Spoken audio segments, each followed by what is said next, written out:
L'infectiologue français Didier Raoult a réagi aux menaces de l'ordre des médecins qui sont le cité avec clairement mis en cause ses prescriptions dans le cadre du traitement de la pandémie du coronavirus.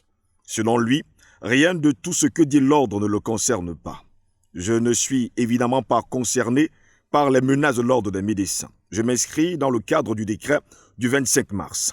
Les doses d'HCQ prescrites à l'IHU sont les doses habituelles administrées sous surveillance. L'AZ est le traitement de référence des infections respiratoires, a-t-il dit. Dans un communiqué publié le 23 avril dernier, le Conseil de l'Ordre des médecins de France met sérieusement en cause les agissements du professeur Didier Raoult, sans toutefois le citer nommément.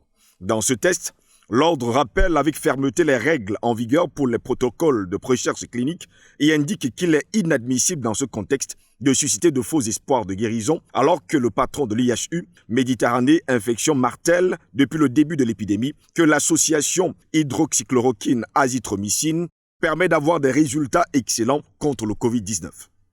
Ces dernières semaines, dans les médias, plusieurs médecins ont fait état de protocoles de traitement du Covid-19 qui nécessitent une clarification de la part du Conseil national de l'Ordre des médecins, indique d'ailleurs le communiqué.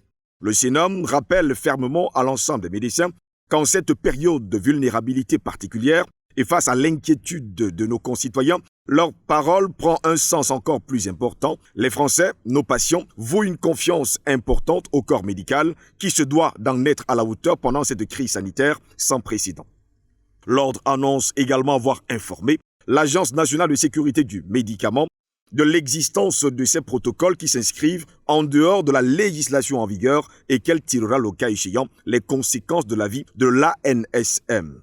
L'Ordre pourrait ainsi reprocher au professeur de microbiologie la méthodologie de ses travaux présentés en avant-première à Emmanuel Macron le 9 avril et qui ont fait depuis l'objet d'une demande de précision de la part de l'ANSM sans réponse de Didier Raoult. Sans l'appui de l'ANSM, le très populaire chercheur marseillais serait finalement hors la loi car un essai clinique qui ne respecte pas les procédures officielles est passible d'1 an de prison et de 15 000 € d'amende selon la loi française.